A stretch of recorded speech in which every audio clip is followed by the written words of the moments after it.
So we're going to discuss what we do. And it involves, as you can see in this picture, going out at night and catching some of these coral gametes, or the eggs and sperm, when they're being released from the corals. And so we'll go through this whole process.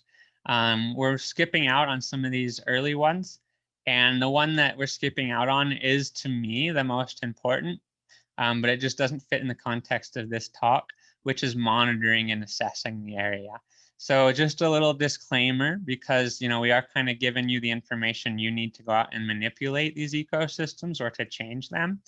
And I just want to say, if you are going to go out and do any work in the ecosystem, you better be doing monitoring and research. This is the foundation of everything else we do. We can't be going out and changing things in the ecosystem if we don't have a good understanding of it. So we only work with organizations who are doing long-term constant monitoring, like monthly monitoring of every reef that they're working on. And that is a very big requirement for us. But there are other groups in the world that will teach coral restoration in a single day and never mention any monitoring or data collection. And just be aware, like, you wouldn't go to a doctor who doesn't do any tests and then gives you some medication. And you can't go into an ecosystem and try to restore it if you don't know exactly what's going on there. But that's out of the context of today. So what we're going to go through is how to plan and conduct your spawning and larval culturing project. And when we do this, like I said before, most of these methods today that are in use in universities. So they're in use with people who are getting big grants to do small projects and very distinct or specialized projects. And that's great. We need them doing that. We need them developing this technology and the knowledge and stuff. But what we're going to do is kind of show what's going on when you have, all that expertise and funding, and then also what's going on more on the local level. So what we're trying to do is bring these kind of advanced methods to people who can actually use them, which are the local communities that actually rely upon these resources for their food and sustainability of their culture and their communities. So we'll go through this step by step here. So the first step to doing any of this is to be in the right place at the right time. With asexual reproductive methods, you can go any day and you can find corals out there. I mean, fish we got like triggerfish and other fish that are always breaking corals. We got divers that are down there every day kicking up stuff and messing up the ecosystem. We've got storms, we've got everything. You can go out any day. I've never gone out to collect coral fragments and not found any. But coral spawning, this happens for 15 minutes out of the whole 365 days of the year. So you really got to time it right, and you can't miss your moment. You can't be late, you can't oversleep, those types of things. So the first thing you have to do is be in the right place at the right time. And for many communities, this is the big barrier, because when do the corals spawn? Many people have dived in areas for 20 years and they've never seen the corals spawn because it is a very quick, short event that happens at night when people aren't looking. So how do the universities, how do the academics do this? Well, what they do is what's a process called coral histology. So what they'll do is they'll collect the sample of the coral. They'll fix it using Broen solution, like basically a formaldehyde or formalin solution, fix it, and then they'll add hydrochloric acid to dissolve the skeleton, and then they'll embed it in like wax. They'll section it, stain it, and look it under a microscope so we can actually see this. These are some collected corals that have been decalcified. I thought it was cool doing this in the lab the first time. Because this is a view of the corals. Normally you get to see the skeleton without the tissue, but you never get to see the tissue without the skeleton. So then what we're going to do is set it in wax, and then we cut it. And this is the mesenteries in a cross section. So we're going to cut it like this way. And all the red here is the oocytes, or the place where the eggs are made. And the blue here is the spermatocytes, or the place where the sperm is made. And When it gets close, those will be put into these bundles. So here we have like hundreds of little eggs and sperm inside this one bundle that'll then be released during the broadcast spawning. So that's how it's done in the lab. So how can you identify spawning times in your local region? So if you want to get involved in this, the first step you're going to need to do is start gathering information. What we found was one of the best resources is of course the local boat captains. They're, at least in many of the areas where we work, the captains sleep on the boats. So they see the spawning slicks at night. And they might not know what it is, but they've seen it. Like in Thailand, for example, when we started going out, our boat captain kind of thinks we're crazy always because he doesn't speak English, and one day we'll be bringing up a bunch of trash from plastics and metals and glass and rubber from the ocean, and then the next day we're bringing back a bunch of concrete and steel in the form of artificial reefs. So he's always just kind of laughing at us. And when we came to do the spawning the first day in 2010, he's like, "What are you guys doing?" And after it happened, we tried to explain it to him in my broken Thai, and he's always happy and happy to help. But when it started happening, and he's like, "Oh, ki blawan," and ki blawan is Thai for whale shit. And so for forever, the boat captains had thought that when that slicks had occurred at the surface, or when they smelled the spawning from the corals, that it was the whales moving through and pooping. And so you can ask the captains, when do the whales poop here? Or just ask them, when they see or smell these slicks occurring on the surface, and that can give you an idea. You can look up the scientific literature for your region. Just in the last 2 months, we've launched some new spawning databases. So the first one, the Intraspecific Coral Spawning Database. This is from Dr. James, it's from lots of people, but it's headed by Dr. James Guest, who lives in Singapore but works for the Newcastle University. So the spawning database for the Indo-Pacific is hosted on the Newcastle University site. So you can just Google Indo-Pacific Coral Spawning Database and you'll find it. Also with the Coral Restoration Consortium, we are putting a new coral spawning database for the Caribbean as well. And this one is currently hosted on the lead investigator's university website. But by April, it'll be moved over to the CRC website at crc.reefresilience.org. So if you're in the Caribbean, after April, you'll be able to access it live on a public website. So these are great resources because they include not just the cited literature, the published literature, but also a lot of observations from groups that are actually doing this, local groups. And once you kind of get this is going to give you an idea. So like I said, when you go to the literature, you talk with the boat captains, you look at these databases. This is not going to give you an exact time for your area. You're not going to be able to say, okay, the Goniastria minulata is going to spawn at 7:45 on April 3rd. But you'll have an idea about when that coral goes off. So what you're going to have to do is just decide, okay, we look at the data and our peak spawning times are in April. And so what we're going to do is we're going to go on the full moon and every night after for the next week, we're going to go and dive and we're just going to sit under the water. It's something that takes time. You sit under the water and you watch and you wait and you find out.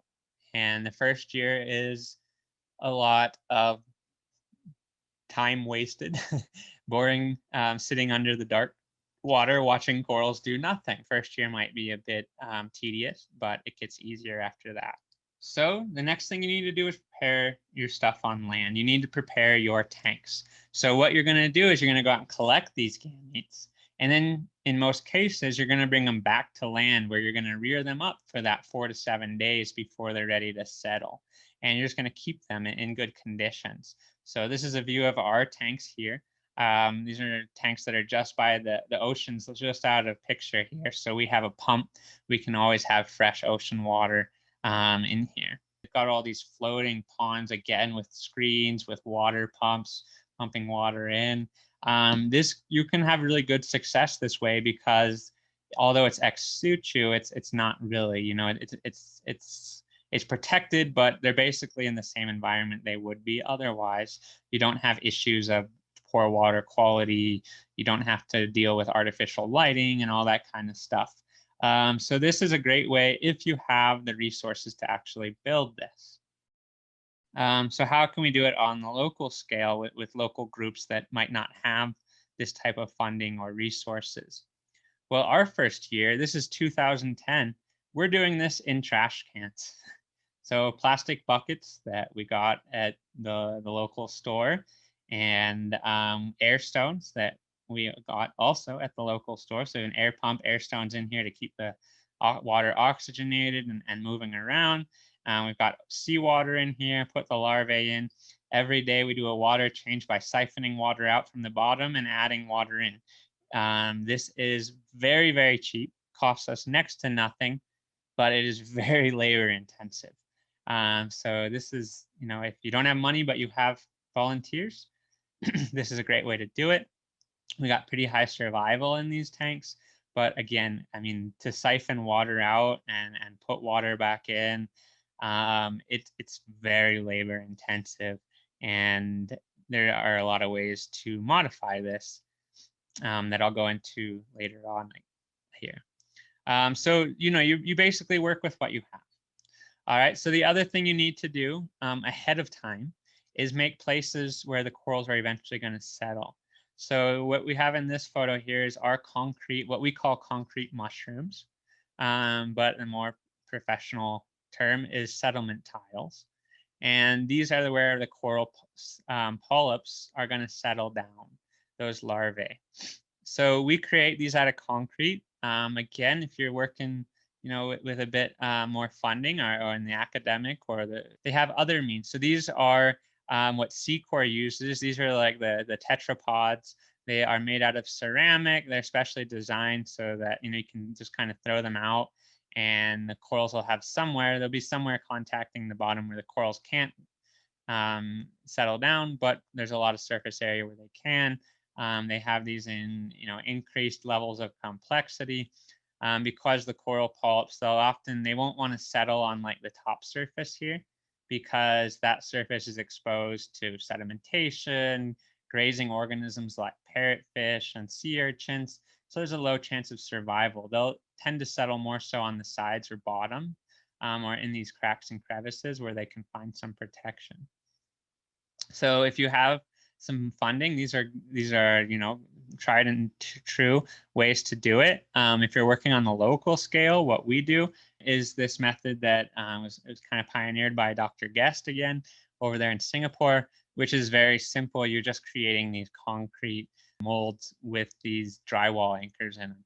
And then the polyps will settle down onto it, and you can go and you can make holes in the reef, and every single one of these is the same size hole.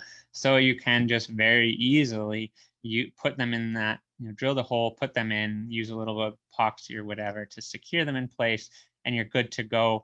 This is nice because although the first stages take a lot of expertise, since they're all the same shape and size, you can train someone to do it in 5 minutes. So you can have a team of 100 volunteers put these out that have no specialization and have just been given a briefing.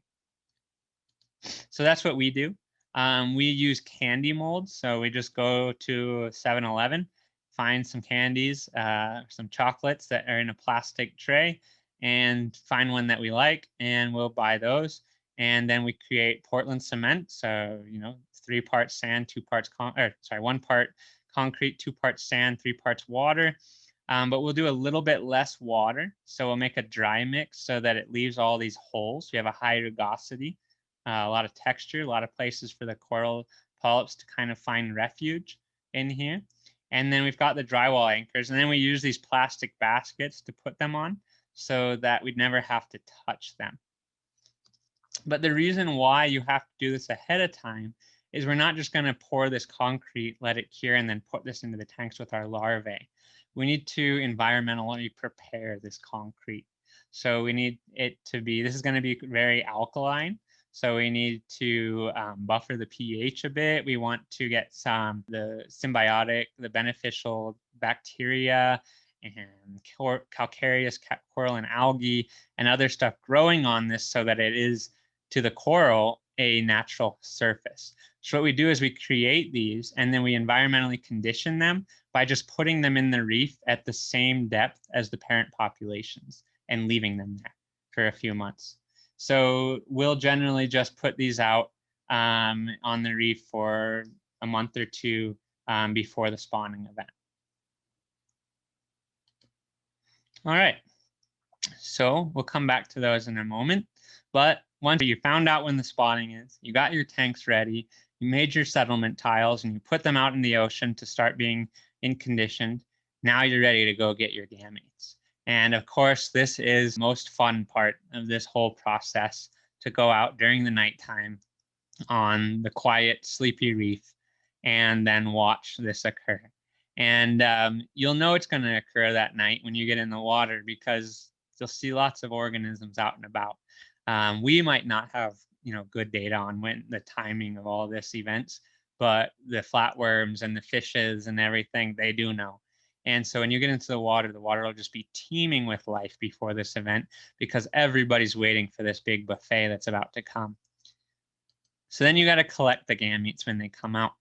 So again, at the kind of university level, academic level, often what they do is they get these modified nets and they'll attach the nets to the corals the evening before spawning.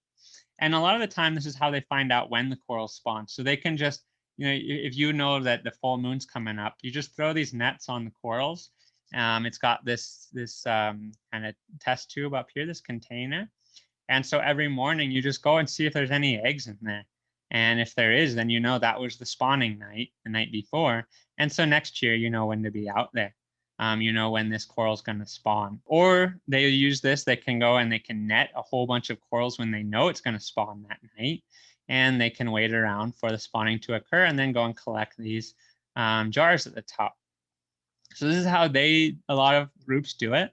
This is a photo from Secor. If you look in the scientific literature, this is 100%, not 100%, but nearly 100% of the papers you'll see will use this method.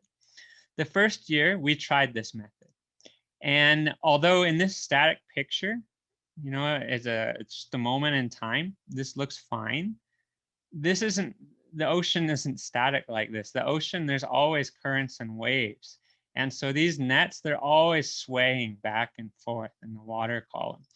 And what we noticed was after just a few minutes, the net was full of coral mucus.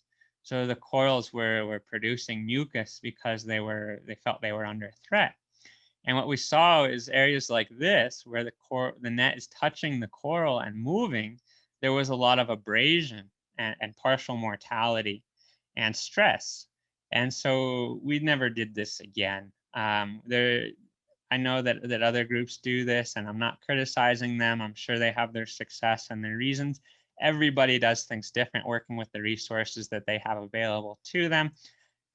But we stopped doing it this way because of multiple reasons. But the first was that we saw that it wasn't good for the corals that we're working with. So what we do is we just go over to the local gardening store and we purchase these butterfly nets. The butterfly nets have a very fine mesh. That could even be larger mesh, and still the egg bundles are significantly larger than the mesh size. And we modify it by just cutting a little bit of the top off and then gluing a top of a plastic water bottle on there. Always plenty of those around. And this gives us a net that we can go around and collect coral gametes with, but we don't have to touch the corals. We can just hold this above. The other nice thing about this, because we're working with tons of volunteers, not a lot of money, but lots of manpower, human power, we can go down with lots of people and we can collect from multiple colonies. So we're increasing the genetic diversity of the gametes that we collect, because we're not just going to collect from this one area during the whole spawning event.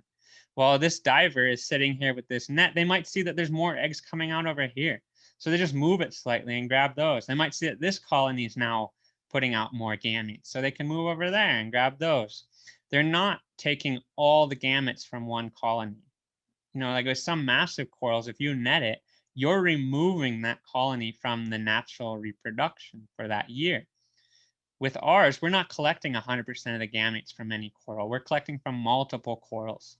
So that helps us improve, again, our genetic diversity. We're always thinking about genetic diversity and how to improve and just make it, maximize it. We don't have to go out and do genetic analysis. We don't have to test the DNA. Theoretically, all we have to do is focus on ensuring that we have very, very high genetic diversity. And any technique that we do, we're trying to think about maximizing the genetic diversity. So these nets cost like $1, and plus whatever super glue costs, and the bottle caps are free. And then what we'll do is once it goes up into here, and I'll show you guys a film at the end here, but once it goes up into this bottle here, then we'll have another jar that we'll put over the top, and we just take that lid off, and all these gametes, they float, so they go up into that jar. Now, again, just, you know, setting up what we do is we're trying to focus on increasing genetic diversity by both always collecting from a diverse group of corals, doing the sexual reproduction, but also what we're going to do is some intraspecific hybridization. So not hybridizing different species, but intraspecific means hybridizing different populations of corals. So this is an example of our Goniastria spawning that we were doing a few years ago. Goniastria is a very good reef building coral in this particular bay, Chilok Bankau. And it's also, we have these isolated populations. So our boat moorings here, we have these 3 sites. They're far enough apart that when they spawn, generally they're fertilizing other corals in their little mini population here, like site 1, site 2, whatever. But there's very low likelihood that eggs and sperm from site 1 are going to interact with those from site 2 or site 3, and vice versa. So the genetic material is kind of, there's these little pockets, right? So site 2 always kind of tends to reproduce with other corals from site 2, site 1 with site 1, and so forth. So what we do is we set up 3 sites with 3 teams, and we're going to collect gametes from these 3 areas. So we actually go and we set up these areas in the daytime. We put a line around them so they're easier for our volunteers to navigate in the nighttime. We put up a surface strobe so that when we're on the boat, we can see the 3 sites easily. And we also have an equipment stash on the south end of each one of these sites. That'll contain the nets, the jars, any safety equipment. That'll all be just stationed at those events. So when everyone's waiting on the boats for the corals to spawn, and then we have a team in the water that's watching, and they say, hey guys, it's ready, get in. Then our team, they know which site they're going to. Everybody jumps off the boat quickly, swims over to their respective sites, grabs their materials, and they can follow around these lines to all the corals that we have previously marked in that area that we're going to take from. And each site will have a different color. So the surface strobe is a different color. And then we mark the jars with a different color. And so we're going to get gametes from site 1, site 2, and site 3. And we'll talk about later how that becomes important. But we're basically going to hybridize, intraspecific hybridization between these populations that are in the same bay but are reproductively distinct. All right, then after we grab those gametes, they're gone into our nets, they floated up to the top, we put them into the jars, and we swam back to the boats. Then we're going to dump them into these tanks. These are tanks of seawater on the boats where we dump all those egg and sperm bundles. And what these volunteers are doing here, they have these bottles, these spray bottles full of seawater, and they're just spraying it on these so that they don't clump up.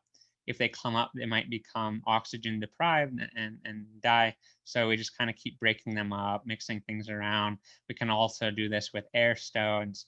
But basically all we're doing is allowing the eggs and sperms to mix and fertilize and start to create the embryos that we're gonna use. And here you can see that. So these large bundles are the ones that come out of the corals. And then these smaller things here that you can see throughout the picture are the eggs themselves. And this is in our fertilization vessel there on the boat. And then the cloudiness of the water is by the sperm. So this is a snapshot of the eggs being fertilized. So like I said, we had 3 sites and we have 3 colors. So site 1 is yellow, site 2 is black, site 3 is green. When we come back to the boat, then we have this simple fertilization matrices that we utilize to maximize our diversity. So in bucket 1, we're going to mix site 1 and 2, then site 1 and 3, site 2 and 3, and then sites 1, 2, and 3. So in our different buckets, we have all these different these schemes to just increase the fertilization diversity, the diversity of the offspring that are produced. We don't know exactly which population of corals has a higher genetic fitness or anything like that. And honestly, it wouldn't be worth us investing the time and money into doing the genetic analysis to figure that out, because again, all we're trying to do is hedge our bets for the future. We're not trying to say, oh, this coral's doing really good now, I want my reef full of this coral. We're saying, let's throw as much genetic material out there as we can and see what sticks. And that is, of course, the same way nature does it. Evolution has no end game, no goals. It just does what it does. All right, and after we fertilized on the boats, then we're going to come back. We're going to scoop off the eggs from the surface of the water, trying to get the least amount of that sperm-laden water as possible, because of course those are having breakdown products, decomposition products, which will reduce our water quality. So we just try to transfer only the fertilized embryos over to our tanks here, our on-land tanks, and this is where they're going to hang out for the next 4 to 7 days until they become settlement competent. And what we'll see is they'll just initially be floating around, then they'll become ciliated, and so they'll start actually like spinning around, and they'll be kind of mixed throughout the water column, but primarily towards the surface. And eventually we'll see them start swimming, go more like football shaped, and start swimming up and down. And you can see this with the naked eye. You won't, of course, you won't normally see this in the ocean because they're so spread out, but in our tanks, you can see this with the naked eye. So we don't actually need a microscope to see these stages occur. Now this is, I always want to show you guys like, the ideal, the best of the best. If we have money, how do we do it? This is the drawing that was in a publication by Hayward back in 2002, back before coral spawning really became restoration, when it was still just an investigative technique for research. And this was his idea of how to use corals for spawning. And it was basically like we saw from Amori or the sea core, these big kind of floating coral larval culture tanks that are utilizing, the natural seawater and everything. And then what he had here was this tube that comes down to basically a camping tent with the floor removed. And this would be where all the larvae were pushed when they wanted to settle down. So once you see them becoming settlement competent, you turn on this pump here and pushing water down, which pushes those larvae down into here. And then they end up on the reef where they want to settle. So this was his idea. I'm not sure if this has ever been done in practice entirely, but it has been done in parts. And we'll get to that in a second. I'm getting ahead of myself. So let's look at how we do this. We'll use that instead of a floating culturing tank on the ocean. We use the buckets. I showed you the trash cans that we used our first year. This is our second year, a modified version of a trash can. So all we did was take this big Sterilite or Rubbermaid tote here, and we modified it by putting in a place for water to come in and water to go out. what we have here is we call it a larval trap. All it is a piece of PVC with a bunch of holes drilled on the underside, so that when the water goes out of these vessels, it pulls from the very bottom. Because as I said, most of the larvae, they'll be concentrated towards the top of the water. And we don't run water through this like quickly. This is just a slow drip. It's just dripping water in. So, you know, the water will change out in like a day and a half. We'll have a complete water change. And we've also got air stones in here, and we can use these modularly to hook up multiple units with this standpipe here, so that it always maintains a constant water level at the surface. And then we can have kind of these culturing tanks here. This is a great little setup. This is the water storage. It's a great little setup if you're just trying to do this kind of, you know, experimentally, if you're just getting going, if you want to try it out for a year or two, see if it's something worth it for you, if it's something you want to keep doing. This can be set up for under $100. This whole setup, and of course, you know, you can utilize this for other things as well. If you do want to get more into it, then you can set up permanent tanks like we have here. These are multi-use tanks. When there's not coral larvae in there, there's sea turtles or giant clams or other things that we work with. And so we've got, you know, the oceans right over here just out of sight. We can always have water flowing through these tanks. We've got like water filtration and mechanical and biological filtration and all this kind of stuff. This can be done for under $1,000. So it depends on, you know, kind of the scale you're working with, how long you plan to do this, as far as, you know, kind of your equipment investment. And again, you know, if you're just trying it out, like just go out and buy some trash cans and try that for your first year. And then you can work your way up from there as your expertise improves, as your resources improve, and that kind of stuff. All right, so those are just the rearing tanks. And then you're going to get to the time where they become settlement competent. They go football shaped.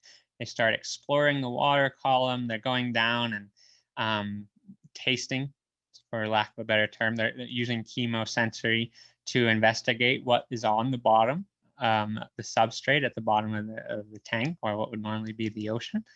And you're going to put down, you see them doing that behavior, you go ahead and put your settlement tiles back into the tanks. So here's that larvae. There's a microscopic view of the larvae when it becomes swimming larvae. And like I said, you'll see this with the naked eye. You have to look close, but you can actually see this. This photo is just taken through a dissecting scope. And then it'll become this kind of medusa, and then it will settle down. This is multiple settled polyps in the same area. These will start to grow, and then they will reproduce asexually, right? So we're going to provide them an area to do that. So if you have money and resources, how do you do this? Well, today they have in the Great Barrier Reef Larval Bot. And this is a ROV, an underwater ROV, that they can put all the developed settlement competent larvae into, put it in the water and let it swim through the reef, just releasing all these larvae onto the reef. So this is a great way that they're doing it. This is a great way to utilize technology to improve environmental restoration efforts. And I definitely support this, but this is way, way outside of the availability to most of the local communities that we work with. So we love this kind of stuff, but it's not what we're going to do or talk about. Another thing that's kind of close to what Hayward was proposing back in 2002, almost 20 years ago, is using like nets. So this is a net they put down on this reef area, and then they inject, or they have their coral settlement competent larvae in large syringes and turkey basters and things like that. And they can then release it, and they're kind of contained under this mesh, which is very similar to the tents that Hayward was proposing back in 2002. However, these tents tend not to work too well, as you can see. This paper by Edwards and Guest they say they found that this is not an effective option for reef rehabilitation. It's pretty interesting. It must have been fun to do. But I think, yeah, there's definitely better ways of doing it, which is, why we do these settlement tiles. So like I said before, we're going to condition them. So I put them into the ocean for, a good month, 2 months, 3 months, whatever. And then we're going to bring them back. We got to clean them off a bit. So what we're going to try to remove, we don't have to remove everything. We want those bacterial mats to remain. We want the CCA to remain. What we're going to remove is a lot of the fouling organisms. So the tunicates, the Sidians, sponges, sea salps, all those types of things. We want to remove them. We want to remove any macroalgae. And so we're going to go ahead and kind of scrape them down, clean them off with seawater, and we'll put them into the tanks. Then we're going to go and collect calcareous coral and algae. That is this little purple layer here.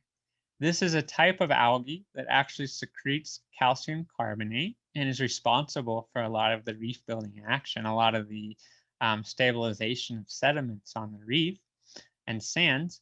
And this is also what corals use as a chemical signal that they're in a good spot.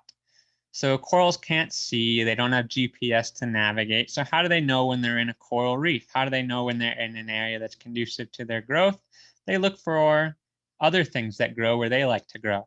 And one of them is this CCA. So we'll go out and collect that. There's different species of CCA. So we collect it right around where the parent populations are, or we collect it from right within the area where we are trying to restore. So if we have an area that's been damaged over the years due to anchors or boat groundings or bleaching, we'll go to that area and collect the CCA if we know that's where we're eventually going to put these corals when we grow them out. We'll take that CCA and we'll just break it apart. We don't do anything simple. Or anything complex. We just use a hammer and we literally just bash this until it breaks apart. They're going to release all their amino acids and the other chemical triggers that the corals are looking for into the water. So we'll just take that water that they've been smashed up in, we'll just filter it out for all the big chunks, and we'll dump that water into our tanks. And that will be another chemical trigger that lets the corals know that it's time to settle. And it's really quite interesting how they use the CCA to know where to settle. We have a whole nother talk. This lecture is normally 3 lectures long, so I'm really breezing through things. We have a whole nother talk on how corals figure out where the reef is, how these larvae move to the reef, how they find it, how they find where they want to settle, and how they settle down. But just to give you a little bit of information about the calcareous coral and algae, what we term CCA, corals actually use that CCA. And if we look in experiments like this one done by Harrington back in 2004, what he or she, I can't recall, found was that in the container, 1% of the total surface was with CCA, but it contained 50% of the settled corals. So they're really looking for this. And different species of coral, what we found in other experiments, different species of coral will look for different species of CCA. Because the CCA, there's always this evolutionary arms race that's going on. And so in this photo, what we can see is that the CCA actually has a defense mechanism. It will exfoliate its top layer of cells that contain all those settled larvae. It'll exfoliate that and get rid of it. Other species can't do that. The different species will grow at different depths or in different conditions. So corals have actually adapted to seek out the CCA that they know can basically provide them the best conditions conducive to their survival. And of course, I say no, but corals don't have brains. It's basically just attrition. The corals that land on good CCA survive, and the ones that don't die and don't give their genetic information to the next generation. So it's just evolution, but we can do some anthropomorphizing with the corals and say that they seek out and they find the right CCA for it. And so they have to find it. And so we just put it into the tanks for them. So they settle down onto our little plates. onto our mushrooms, and then we're going to let them grow. So we can let them grow in the tanks, or we can let them grow in the ocean. And there's still a debate about this, about what's the best way. Even, there's even debates about, our colleagues within our different groups that we work with. So we work with one group where they actually keep the corals in their tanks for like 3 to 4 years. So the corals are more or less adults by the time they're transplanted out to the reef. And they've even had the corals reproduce sexually or spawn within their tanks, the corals that they got from spawning. And so, yeah, it's great. They've shown that they can successfully do that within the tanks. Now, I kind of think that that's not the most effective way, and I might be proven wrong. But my theory is that the corals tend to become locally adapted. And so a very young coral is quite plastic, right? Just like us. When we're born, we can do lots of things. As we get older, we tend to kind of fit, into certain barriers that we either, certain boxes that we either set up for ourselves or others set up for us. But we might kind of become locally adapted to our situation. And corals in the same way. When a coral's very young, it has the possibility to live in a wide range of environmental conditions. But once it gets going, it really adapts to those conditions and starts to specialize to grow in those unique conditions where it is. This may include things about what type of zooxanthellae, what clade of zooxanthellae it sequesters, what kind of algae is growing inside the coral, essentially. And all these other factors will play in. So what I like to do is get them settled onto our concrete mushrooms and let them grow for about a week or two, just to be kind of, like sure that they're doing all right. And then I like to move them to our in-water coral nurseries for to grow out. Now, I have less survival than my colleague who grows them out longer in their tanks during this stage, but I would venture to guess that I have higher survival when we go to actually transplant out adults. I don't think that adults who have grown up in tanks will do really well in the real world. It's kind of like if you grow up a bear.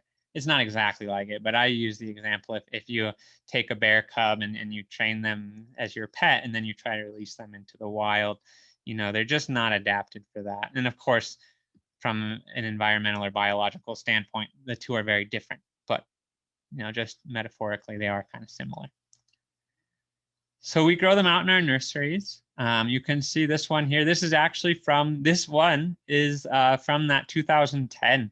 So this coral literally grew in a bucket for its first stages of its life.